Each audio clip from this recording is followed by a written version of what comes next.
മലയാളത്തിലെ ആദ്യത്തെ architecture മാഗസിനായ designer plus ബിൽഡറിന്റെ പുതിയൊരു വീഡിയോയിലേക്ക് എല്ലാവർക്കും സ്വാഗതം.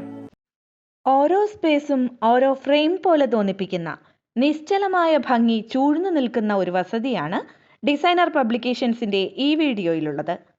ആർക്കിടെക്ട് ശ്രീജിത്ത് ശ്രീനിവാസ് ആർക്കിടെക്ട്സ് തിരുവനന്തപുരം രൂപകൽപ്പന ചെയ്ത ഈ വസതിയുടെ ഉടമസ്ഥർ അഡ്വക്കേറ്റുകളായ അഭയൻ ജവഹർലാലും ഇന്ദു കരുണാകരനും നിയമ വിദ്യാർത്ഥിനിയായ ഇവരുടെ മകൾ അഭിരാമിയുമാണ്. തിരുവനന്തപുരം നഗരമധ്യത്തിലെ തിരശ്ചീന രൂപത്തിലുള്ള 296 സ്ക്വയർ മീറ്റർ മാത്രം വിസ്തൃതിയുള്ള പ്ലോട്ടായിരുന്നു ഇത്. ഇവിടെ പുറത്തുനിന്ന് പരമാവധി സ്വകാര്യതയും അകത്ത് നല്ല ഓപ്പൺ ഫീലും സാധ്യമാകുന്ന ഒരു വസതി ഒരുക്കുക എന്ന ശ്രമകരമായ ദൗത്യമാണ് ആർക്കിടെക്ട് വിജയകരമായി പൂർത്തീകരിച്ചിരിക്കുന്നത്.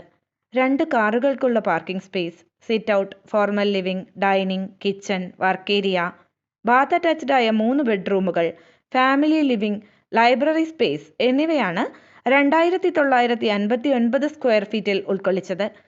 ക്രമരഹിതമായ ആകൃതിയുള്ള പ്ലോട്ടിന്റെ സുഖമില്ലായ്മയെ മറയ്ക്കാൻ വീടിന്റെ പ്ലാറ്റോണിക് എക്സ്റ്റീരിയറിനും വെണ്മയുടെ ആധിപത്യത്തിനും കഴിഞ്ഞു. മിനിമലിസമാണ് എക്സ്റ്റീരിയറിന്റെയും ഇന്റീരിയറിന്റെയും മുഖമുദ്ര. അപൂർവമായി കാണപ്പെടുന്ന ബാഹ്യരൂപം, ചുറ്റുമതിലിലും ഭിത്തികളിലും ഒരുക്കിയ ചതുരാകൃതിയുള്ള ജാളി, സുരക്ഷാ ഗ്രില്ലുകളിലും വിൻഡോ അഴികളിലും എല്ലാം തുടരുന്ന ജാളി ഡിസൈനിന്റെ സ്ക്വയർ പാറ്റേണുകൾ എന്നിവ ഒറ്റ നോട്ടത്തിൽ തന്നെ കാഴ്ചക്കാരുടെ മനം കവരും.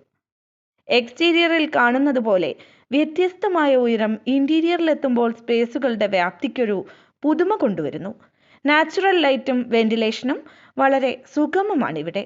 കുറ്റമറ്റ അനുപാതവും സംയോജനവും കൊണ്ട് വിസ്മയിപ്പിക്കുകയും ലാളിത്യം കൊണ്ട് പ്രചോദിപ്പിക്കുകയും ചെയ്യുന്ന ഈ നിർമ്മിതി കണ്ണിന് വിരുന്നാകുന്നത് രൂപപൂർണതയുടെ ആകെത്തുക കൊണ്ടുകൂടിയാണ്.